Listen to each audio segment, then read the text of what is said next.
Hello and welcome to Searching for a Service, brought to you by Rotary District 5950 and 5960. I'm Kelly Kirk. I'm Chad Larson. And I'm Joe Kirk.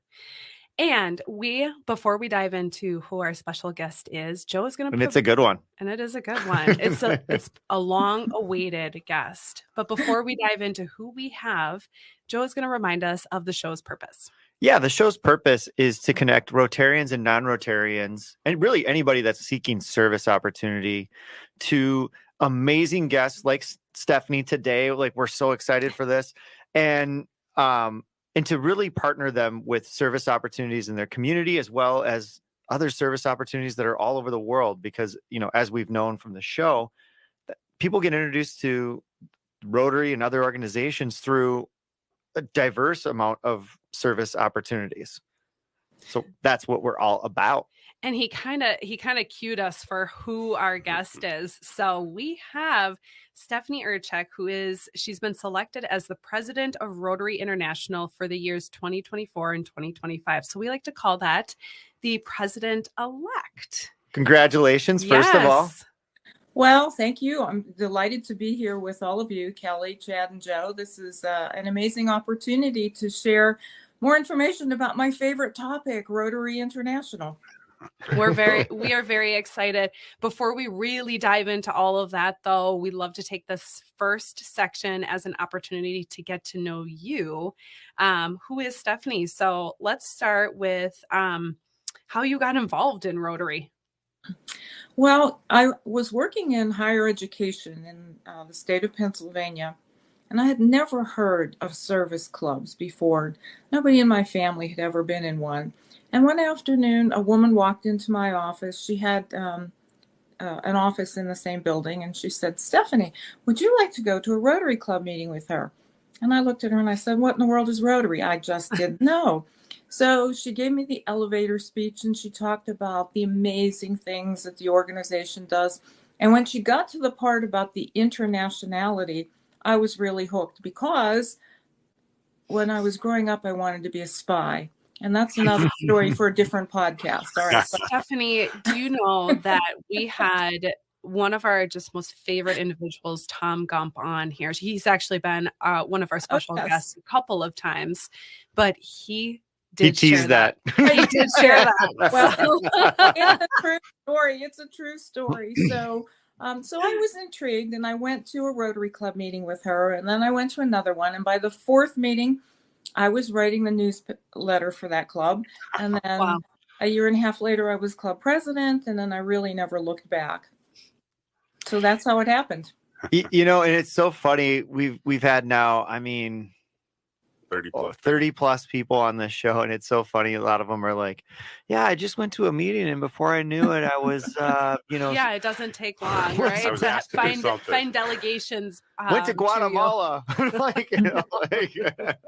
Well, it's interesting. People are attracted to Rotary for different reasons. I was kind of like our founder of Rotary.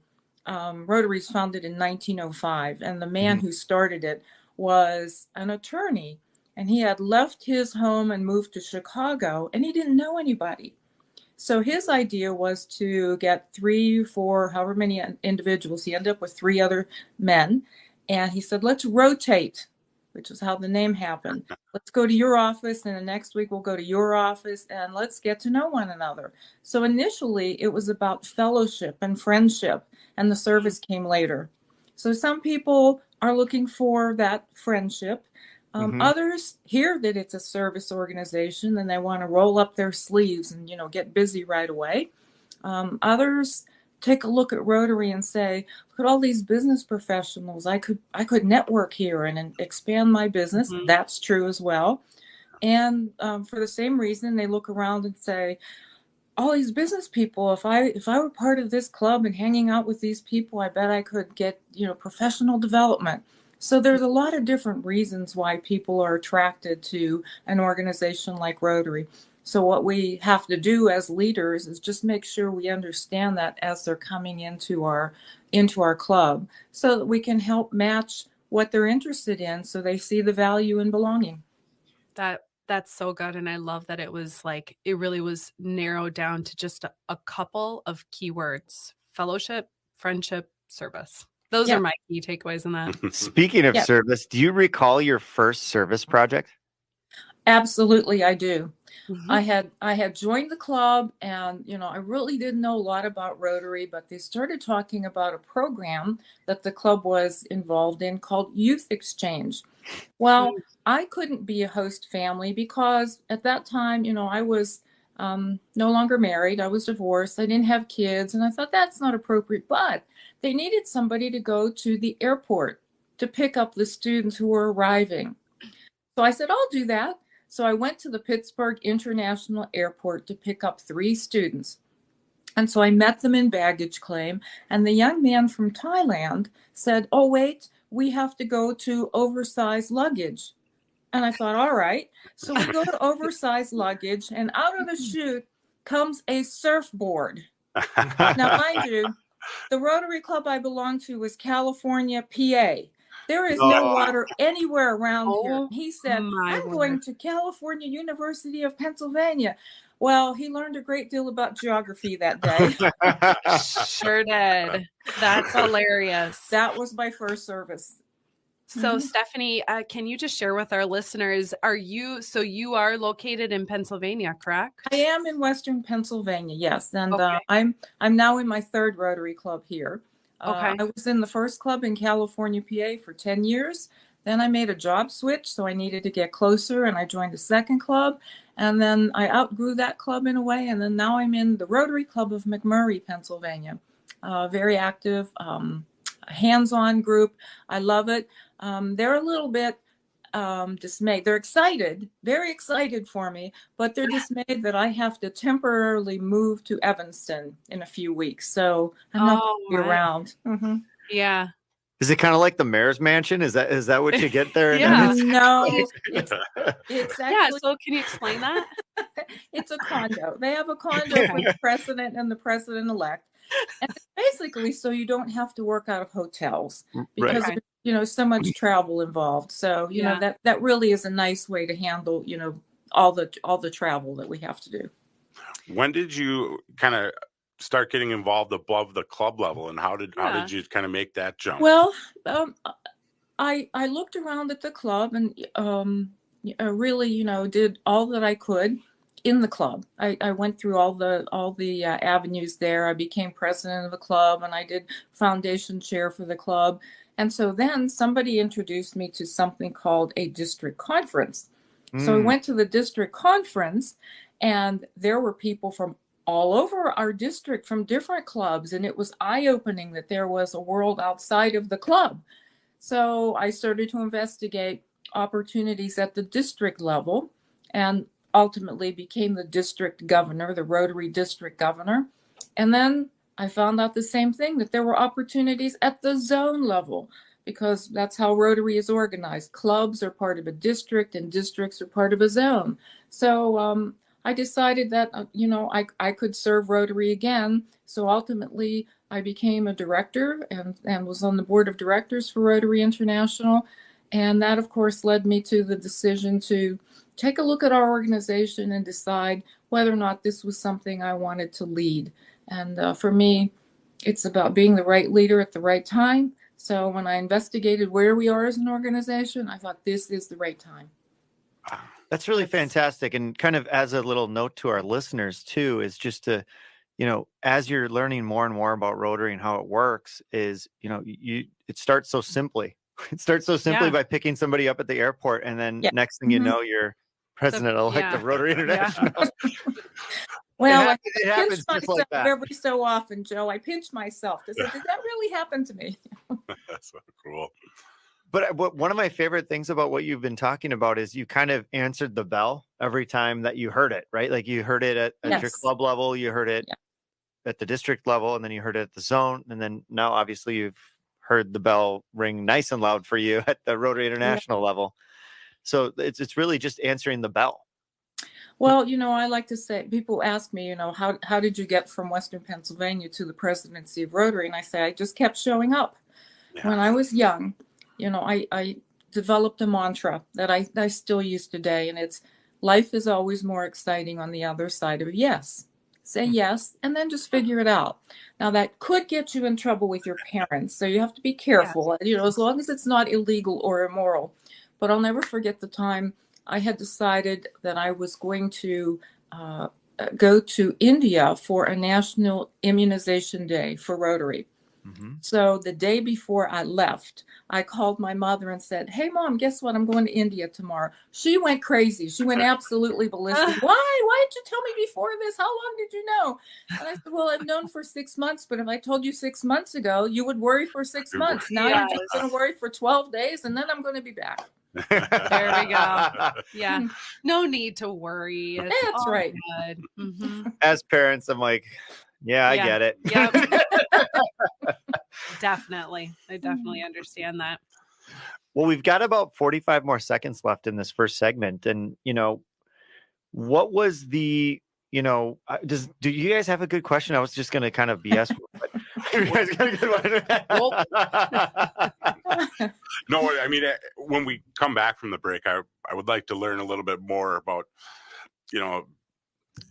how you envision the transition, but really how you've watched the diversity grow and, how that will impact your presidency. And, I've seen it, obviously we've seen it change from when I got invited to a Rotary 15 years ago till today. But, that's something that really attracted me. I just joined in the last 6 months because I saw that change.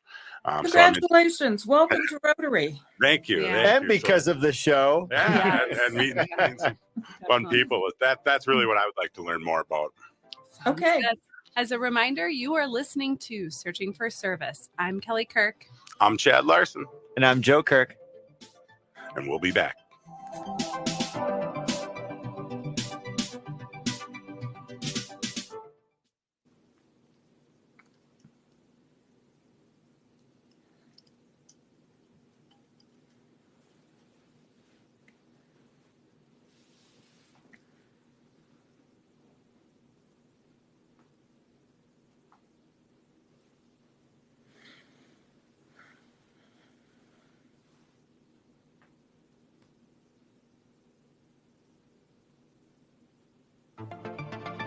Hello and welcome back to Searching for Service, brought to you by Rotary District 5950 and 5960. I'm Kelly Kirk. I'm Chad Larson. And I'm Joe Kirk. As a reminder, you can find us on your favorite podcast platforms, and we love 5-star reviews and likes and shares. Yes, shares. And any platform you can find. And you can search the show by typing in Searching for Service. It's a bit of a tongue twister. Yep. If you are tuning in for the first time, we have our very own President-elect, Stephanie Urchick, who's going to be serving as President of Rotary International for 2024 and 2025. So welcome, and we're very happy to have you. So for this next section, let's talk a little bit about your current role. You are actually not only the first, but the second of 2 women to serve in this role, correct? That is correct. Yes. I'm the second woman, the first U.S. woman. So as a woman, I see killing stigma and breaking through many barriers and challenges. So can you talk about maybe some of the obstacles that you faced, but above and beyond that too, a lot of the support that you might have seen too along the way? Well, it's interesting. I joined Rotary in 1991. So that was several years after the U.S. Supreme Court mandated that as a business organization, Rotary was compelled to allow women to join. So I never really felt any pressure or obstacles. The only situation I can remember that was a little odd was when I was serving as district governor. I had asked a friend to go with me, a male friend. And when we walked into that one of the particular clubs in my district, the members all ran over to my friend and said, "Hello, Governor, how are you?" And he was just pointing, "No, it's her, it's her, it's her." Oh my. Yeah. It was probably the only time that I had, any kind of unusual circumstance. Well, I take that back. When I went to, we have training every year for those individuals around the world who have been elected to serve as governors for their district. So right before I was taking office, my training happened in Anaheim, California. And Rotary's come a long way, as Chad has said, and I remember back then getting a letter reminding me to tell my spouse to bring a cocktail dress. First, I didn't have a spouse, and secondly, if I did, I don't think he'd bring a cocktail dress. So yes. We've come a long way, and that's one of the things that gets me so excited about Rotary is that we really are matched up to the world. Rotary started in 1905, and things were very different. And although women were only admitted officially in 1989, when you look at the history of Rotary, women have always been someplace. I had an opportunity to visit the Paul Harris home, which is outside of Chicago. And as I walked around the home, there are pictures in every room, and there are pictures of Paul sitting at a table, our founder, and right behind him, Jean, his wife. She's always in the pictures. And when I think about, all of the people who have gone through Rotary, and many times are couples. If one person is doing Rotary, the partner is doing Rotary too, even if they don't have the title. So I think women have always been involved in the operation of Rotary. It wasn't until the Supreme Court said, now you have to give them the title, that we actually became members. Being the second president, president-elect, but being the second, what is one thing that Jennifer Jones really blazed in terms of the trail that you really look up to? Well, she broke the glass ceiling. And so that was important. It was important, and it's important for all of us as leaders to make sure that we understand that we're role models. People look to us. And, I hope that there will be younger women, professional women who are joining Rotary who look and say, okay, there's a woman at the top. If she can do it, I can do it too. And I think that's true for all of our diversity. And that's one of the most beautiful parts about Rotary now. We have embraced the diversity, equity, and inclusion statement. And when I talk about it, I always add the letter B. I say DEIB, and the B stands for belonging. Because when we create these environments of diversity and equity and inclusion, that's what we do to create that environment. But the B is how I feel when I come into that Rotary experience. So it's really been a fantastic change, and I'm so excited about it. And I always say, if people have the heart and the hands to do Rotary service, then there's a place for them in this organization. Yeah, I like that. I think belonging is the perfect word too, right? I mean, I think that's how I feel when I walk into our club, and I'm like, yeah, we belong. This is it's a really nice. It's something that you don't think about with the DEI as much as the belonging. Yeah. Well, it's something that's definitely interwoven throughout all of that, right? It's kind of the purpose behind the DEI, and you do want everyone to feel as if they belong. Exactly. When you have been on international trips, how different are the makeups and the clubs that you visit internationally versus domestically, and also with the diversity and inclusion aspect? Clubs around the world are different. That's why Rotary also embraces regional adaptability. The way we do Rotary here in the U.S. is different than the way it's done in Canada, different than the way it's done in Australia, different than the way it's done in India. So regional adaptability plays a part in what we do. The important thing to remember is that people can do Rotary any way that makes sense to them, as long as they uphold our core values: fellowship, leadership, integrity, diversity, and service. As long as they uphold our mission and our vision and our four-way test, it really doesn't matter how people choose to do Rotary, because every generation is going to do it differently anyhow. Yeah. When I'm speaking, I like to tell this story, and I hope Tom didn't tell you this already. I've said it 1,000 times, but when I was younger, I would go out disco dancing. And I would wear platform shoes that were 8 inches high. And my father would grab me by the shoulder and say, where are you going in those shoes? You're going to kill yourself. And I'd say, Dad, don't worry. We all know how to walk in them. We all know how to dance in them, because this is how we do it. And I tell Rotarians that story to remind them that the people who come after us are going to want to do Rotary their way, and it's okay as long as they keep our constitutional documents and our core values in play.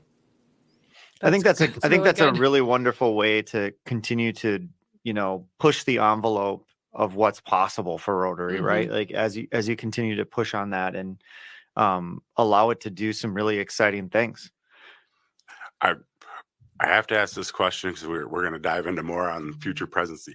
What service project or experience had the most impact on you personally? I know there's big impacts, but that maybe really connect you and either changed you, really impacted you. And it wasn't taking somebody to the airport. No.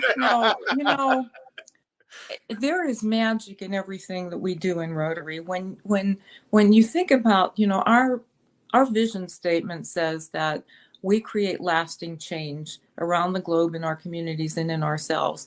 And that's a hard question to answer because, I was standing in India and I was administering polio drops to a baby. And, today that young baby is probably 30 and walking through the streets of Mumbai because of what we do in Rotary. I had a chance to be in the Dominican Republic, and I was helping to install water filters, and I was in a home. It was a Haitian home, 2 women and 3 little boys. And the little boys kept looking at the water every time we'd show them we were putting dirty water in the filter and it would come out clean. And the little boy was amazed. He kept saying, lady, do it again. Show me the magic. So everything we do has magic for somebody. We're changing people's lives, and we're also changing our own. I'm a much different person today than I was when I joined, Rotary all those years ago, because I've had an opportunity to get involved in so many things that are life-changing. I will tell you that the one trip that I did take that had a personal impact for me was after we had my district had rallied around a project. I found a hospital in southeast Poland that didn't have any mammography equipment. They had a machine at one time, but it broke, and so in 1971 they pushed it in a corner and it sat there. So when we did some investigation, the women in Poland at that time had a survival rate from breast cancer greater than 70 or less than 50%. In the US, it was greater than 75%. And I thought, my God, that's something that Rotarians can help with, because everybody has an important woman in their life, a daughter, a wife, a mother, an aunt, somebody. So every club in the district rallied, they did things, and we ended up getting that mammography unit over into this hospital in this little community called Nowa Huta. Well, after it was over, I asked the Rotarians in Poland if they could find a driver who could find this little village called Losza. And they said, probably, give us a day or two. And they came back and they said, yeah, we have this guy, he can find this village. Why do you want to go there? And I said, because that's where my grandparents came from. Oh, so I had an opportunity. Yeah, I had an opportunity to go into the village and walk where my grandmother walked and where my grandfather walked. And I saw the church they went to. So that was probably a very personal experience in Rotary that I wouldn't have had if it weren't for Rotary. That's incredible, Stephanie. And we're going to actually dive out of this section, but thank you for sharing that. That is the reason for this podcast right there. As a reminder, you are listening to Searching for Service. I'm Kelly Kirk. I'm Chad Larson. And I'm Joe Kirk. And we'll be back.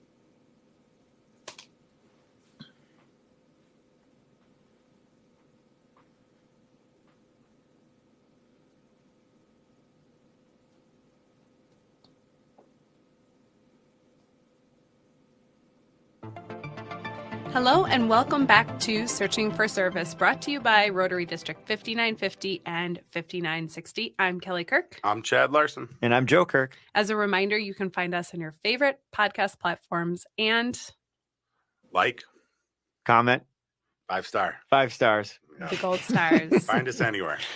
Just listen to the show. It's great. Yeah. If you are tuning in for the first time, we have special guest Stephanie Urchick. She is the president-elect for Rotary International the year 2024 and 2025. Yeah, and I think a perfect thing, Stephanie, to be talking about is in our research is we did find that one of your goals is to grow Rotary by 100,000 members in 2024 and 2025. How do you believe that we can achieve that? I mean, I believe we can achieve it. I mean, that's why the three of us are sitting here in the show, right? Of course. We believe that this show shows like this and other types of things that can really help. But what do you feel like are the core 3 or 4 things that really will drive Rotary to the next level in terms of membership? Well, first, Joe, that statement was made when I was president nominee. And I didn't wait. I'm not waiting until 24, 25. I'm working on membership all the time. Either are we. That's why we're doing the show, right? That's why we're here. That's a cumulative number, so that I hope by the time I'm out of office in June of 2025 that we have recognized and seen that growth. Yeah. And so how are we going to do that? Well, several years ago, Rotary embarked on a very ambitious strategic plan. And I had the opportunity and the honor to be in charge of that committee and was at the forefront of all that research we did and all the surveying. But the committee did not write a single word of the plan. The plan came from Rotarians, Rylarians, Rotaractors, Interactors, alumni, and non-Rotarians from around the world. When we were done with all the surveying and the in-depth interviewing and the focus groups, we had more than 1 million pieces of information. So our job was to really sift through it and do the pattern analysis and find the things that would float to the surface.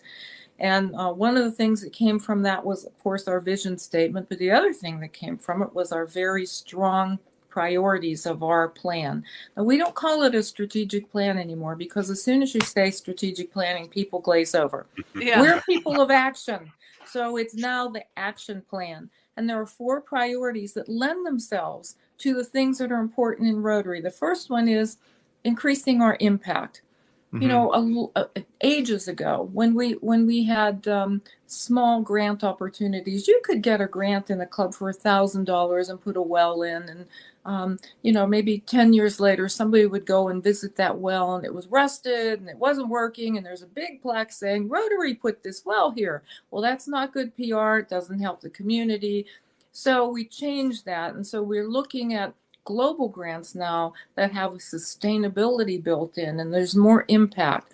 And now we've gone to a bigger project called Projects of Scale, $2 million grants that really are incredibly powerful. The first one that we awarded was to get rid of malaria in Zambia. I mean, that's incredible. That's amazing. So that priority stands by itself. The second one is expanding our reach, and we've already talked about that a little bit. We realize that not everybody can get to a Rotary Club that meets Wednesday at noon. Okay? Right. And so we have to think outside of that parameter and start thinking about how do people live. And so that's why our council and legislation in 2016 opened the door for us and said, let's start creating different kinds of club models. So we have e-clubs. We have satellite clubs. We have corporate clubs. We have so many different cause-based clubs. Cause-based clubs, yep. All kinds of clubs. And that's really to help meet people where they are. And I think that's a great way that we are going to continue to grow. And developing new clubs is certainly the biggest part of that. The third priority is enhancing participation of people in Rotary, not just our members, but anybody who comes into our magic. So it could be parents of the student of the month. It could be the beneficiaries of the people we serve. But we want to get better at being participant centered. And I already talked about that too. That means like when people are coming into the club, that's when you find out what they're interested in. Don't talk to them when they're leaving. You know, some clubs say, oh, well, we do exit interviews. Well, that's a stupid time to talk to people because they've already made up their mind they're leaving. You want to find out as they're coming in. What are you interested in? What are the things that we could do that would intrigue you? So that one. And then the fourth one is increasing our ability to adapt. Well, good grief, we showed the world we could adapt when the pandemic hit. The way we did Rotary was taken from us, and we couldn't do it that way anymore. Yeah. So Rotarians around the globe, grabbed onto technology or whatever means. Sometimes they just picked up their phone, their device, and said, how are you doing? Let's get together. But people were craving connection, and we figured out how to do that. So that's how we're going to grow, to continue to push those 4 priorities down to every club so that clubs understand the importance of what they are and how to use them locally, because every club will use them differently. Yeah, that's really great. That's really great. Like I just am like, that just the clicks. It really just kind of clicks all the pieces, right? Like, and you go, Stephanie, it takes a lot to stop me. It does. It does. So kudos to you. I have a very specific question, actually, like that's very interesting. I immediately thought of it when you started to think of like, creative solutions is, on the show, we've had several guests on that. There's a disconnect between Rotaract, Interact, and the Rotary clubs. And it would just seem like, I'm thinking about like baseball, right? Like you've got to have your farm systems. And it's like we trade our pitchers sometimes before we even get them to the majors into Rotary. And so what kind of advice would you give to, all of our local clubs, on the local level where there seems to be a little bit of a miss of a connection between Rotaract, Interact, and Rotary? Yeah. Because that seems like a low-hanging fruit. Yeah, you're right. And, interactors and Rotaractors, I mean, who better to become Rotarians? They get us. They know what Rotary is all about. But too often I find that, Rotary clubs sponsor these groups, but then they don't interact with them. Yeah. And then, when I talk to Rotaract clubs or Interact clubs, they say, we don't want to go to the Rotary Club meetings because they're all fuddy-duddies. And when I talk to the Rotary clubs, they say, well, what do these young people know? They don't know. And we need to really get better at that. I always talk about reverse mentoring. I don't have 40 years ahead of me to do Rotary, but somebody in an Interact club does. And we really need to get better about mixing and doing reverse mentoring. There's a lot that interactors know that I don't know. But you know what? There's a lot that I know that they don't know. So we really need to get better at that cross-pollination and getting those groups to work together. And that's not just a problem here in our country. I see that around the world. Do you feel like service projects could be a real catalyst for helping those groups come together and have to solve problems together? Because I mean, the service component really seems like that's obviously why our show is about service. It's how we're connecting with different types of people. And it seems to be the logical answer to so many of the things.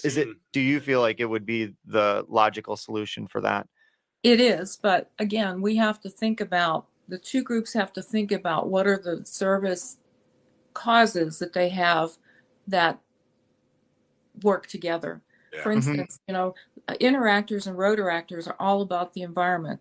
Environment is one of our newest areas of focus, and there aren't a lot of Rotary clubs that have jumped on that yet. And so we really need to get them to think about that because, young people are keen to get involved in environmental issues, environmental causes. So, Joe, you're right. That service project right there would be a great one to bring all 3 of those groups together.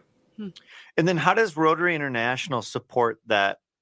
I'm just trying to bring the lens back out and say, how does Rotary International support those initiatives to bring those different groups together? Well, here's an issue. All right. And it's one we've talked about a lot. Although we have databases for Rotarians, we don't have good information at the RI level on Rotaract or Interact because they're so mobile. They're in Interact when they're in high school. And when they leave high school, they go off to all different parts. Some are going to college, some are going to trade school, some are, moving away. There's not a good way to do that. So we have been relying on local Rotary clubs to keep that information and to work with it. The same thing with Rotaract, whether it's community-based or college, university-based, sometimes those people are mobile and they're moving. So we really need to get better at that. I agree. I mean, Chad's fairly new at very new. His Rotarian role, and I'm not too far behind him. I probably got a year on you, but I still kind of do this. I'm not sure like how that pieces in with Rotary. Well, because there's a lot, there's so many different aspects of Rotary. And I mean, I'm fortunate, as are you doing the show, we learn a lot more, probably faster on different things. But it's like drinking from a fire hose. It is. There is a lot of information and a lot of different ways to get involved. So it can be overwhelming. It's like drinking from a fire hose, and before you know it, Stephanie Urchick is right in front of you. Right? Well, we're about to wrap up with this section here, Stephanie. So I think that was just wonderful to kind of tie in some of the other components of Rotary. But in this next section, we really want to talk about your goals for this upcoming presidency and beyond, your hopes and dreams.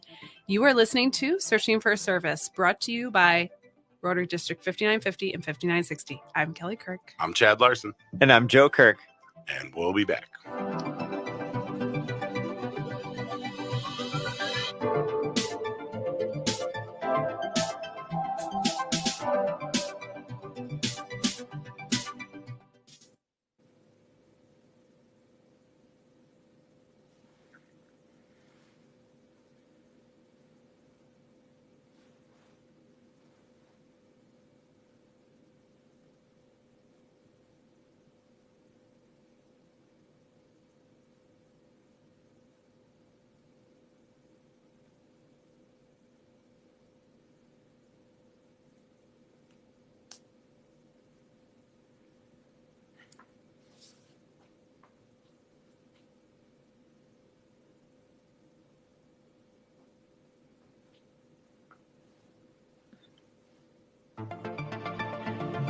Hello and welcome back to Searching for Service, brought to you by Rotary District 5950 and 5960. I'm Kelly Kirk. I'm Chad Larson. And I'm Joe Kirk. As a reminder, you can find us on your favorite podcast platforms and like, share, review.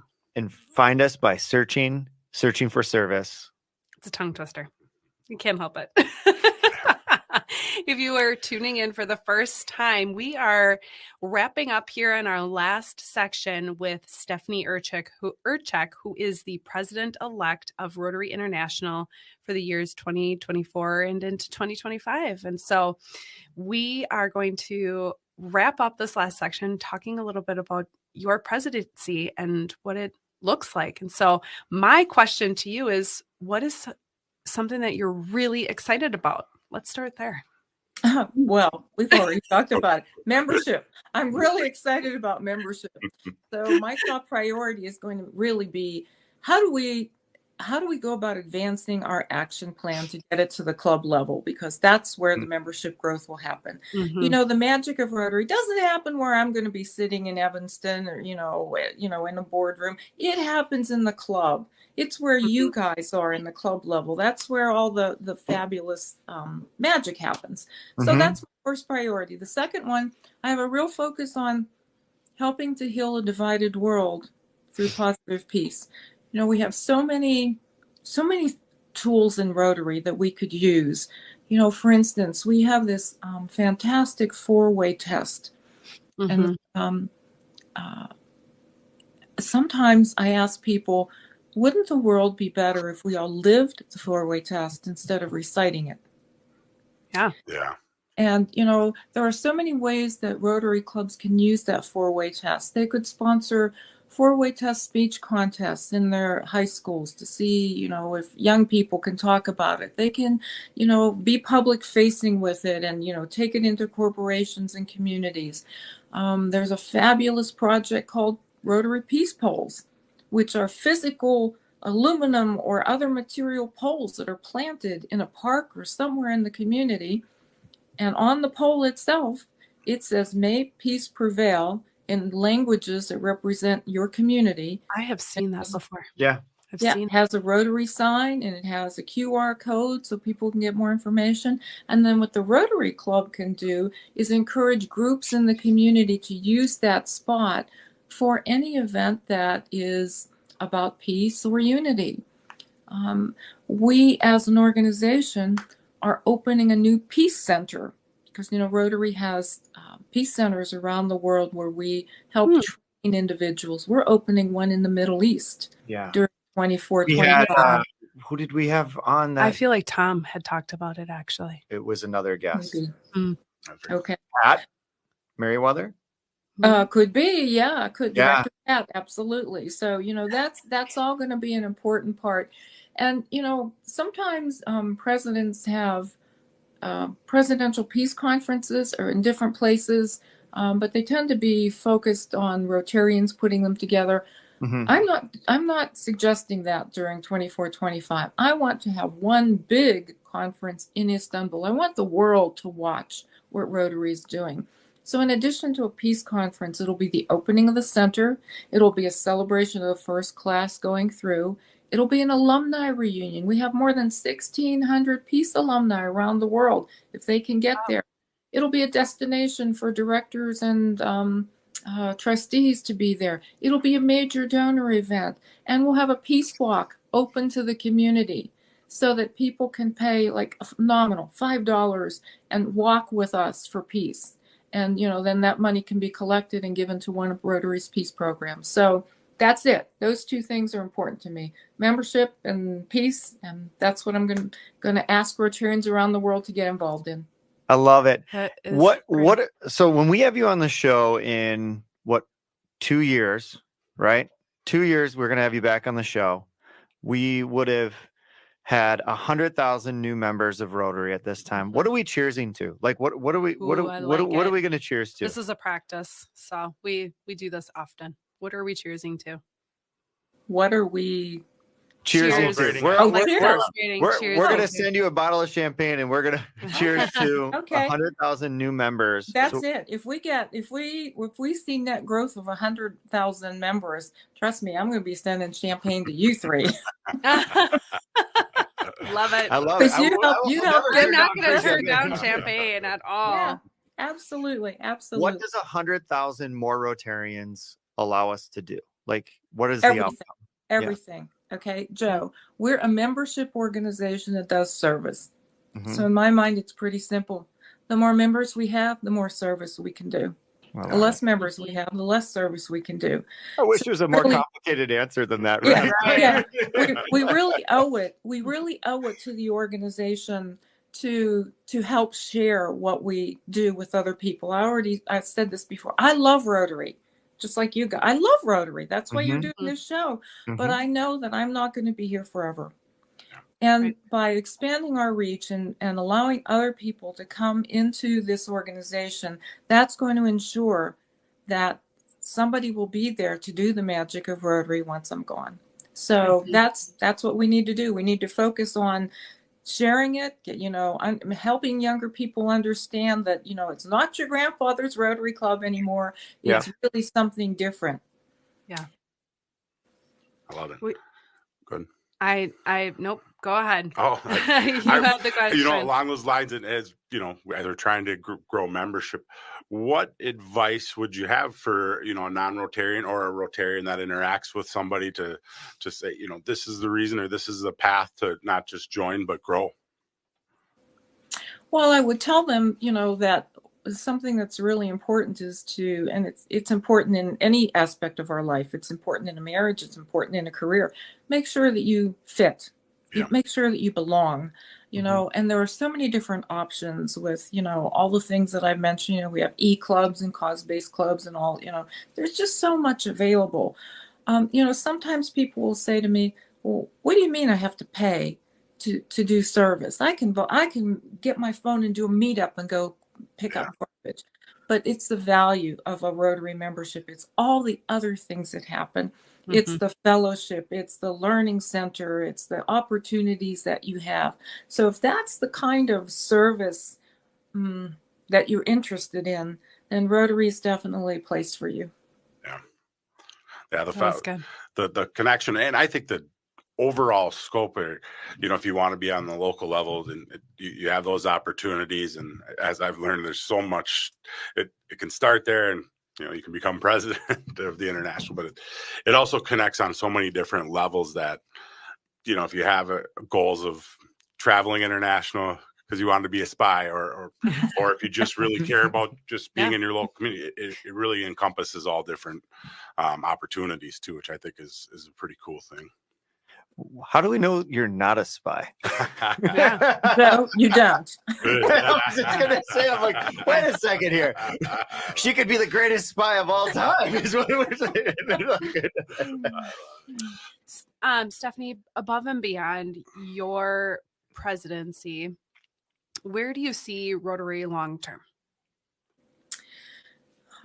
Well, I see it as the premier service organization in the world. You know, currently we have 1.4 million members. There isn't a reason why we can't get to 4 million members, 5 million members, because look at the world. You know, the world needs us more than ever before. It doesn't matter where you are. You know, in my own community, I live in Pennsylvania. There are babies that go to bed hungry. That's something that a Rotarian can help. All right. So everywhere you look, there is something that we can do to make the world better. We can create lasting change all over the place. It doesn't have to be in third world countries. So, you know, that's just the important message that, you know, if we keep our eyes open, you know, you can see something you can make better instantly. Well, and again, it sounds like service is the silver bullet to everything, right? Like doing something for somebody else makes it really hard to be divisive, right? And it generates greater understanding, creates community and amazingness. And Rotary is just such an amazing organization to deliver that on so many levels. And I think actually, like, one of the Achilles heels of Rotary is that you can literally do anything. And if it doesn't exist, you can figure out a way to make it happen. So like, it's, I think it can almost be intimidating to some people. So if I'm somebody from outside and I'm a little bit intimidated and going, holy cow, these people are action. I don't even know what I want to do. So like, what's your advice to somebody that wants to serve and has no idea where to start? I know the answer. Get involved in a local Rotary club, and they'll point you in the right direction. Right. That one always does feel like a softball, doesn't it? Yeah. Same response. We got about a minute left here. What would be anything they want the listeners, you know, as we leave today, to parting information or advice? Oh, well, I think I mentioned it once before. You know, I think as human beings, I think we all have that DNA inside of us that says, you know, at some point we want to give back. Sometimes that gets turned off in people, and people end up being receivers instead of givers. But I think for the most part, people do have that DNA as a human, that, you know, you want to give back. I mean, if you're the parent of a child, when you have a child, you know, you look at that child and you want to give that child everything you can to make sure that their life is better. We have that. So if that's something that, you know, is focused, that you know, is pulling on you, and you want to serve, you want to give back, you want to do things, then I want you to check out Rotary. You can do that in a number of ways. If you're in a community with a Rotary Club, you can certainly do it, or you can visit Rotary.org and find out more information about the magic that we do. Just keep giving. As Joe likes to say, it is the vessel and the vehicle. Stephanie, thank you so much for hopping on. It's been a pleasure. You are listening to Searching for a Service, and as a reminder, it's time to stop searching and start serving.